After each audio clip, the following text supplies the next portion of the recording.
പടിഞ്ഞാറേക്കരയിലെ ഗ്രാമപ്രദക്ഷിണം കഴിഞ്ഞ് തൃപ്രയാർ തേവർ പള്ളിയോടത്തിൽ ശനിയാഴ്ച കിഴക്കേ നടക്കൽ പൂരത്തിനെത്തി. വൈകിട്ട് നിയമവെടിക്ക് ശേഷം തേവർ പള്ളിയോടത്തിലാണ് പുഴ കടന്നത്. ചേങ്ങിലയിൽ കോലം ഘടിപ്പിച്ച് മുന്നിൽ കൂത്തുവിളക്ക് വെച്ച് തൃക്കോൾ ചാന്തി ഓടം തുഴഞ്ഞു.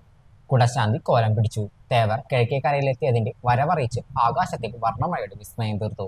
കിഴക്കേ നടയിൽ മണ്ഡപത്തിൽ എഴുന്നള്ളിയ തേവർ ആമലത്ത് തറവാട്ടുകാരുടെ ആദ്യ പറ സ്വീകരിച്ചു. കിഴക്കേക്കരയിൽ 3 ആനകളുടെ അകമ്പടിയോട് പഞ്ചവായത്തോടും കൂടി നാട്ടുകാർ തേവരെ സ്വീകരിച്ചു. മംഗലാംകുന്ന് ശരണ അയ്യപ്പൻ തേവരുടെ കോലം വഹിച്ചു.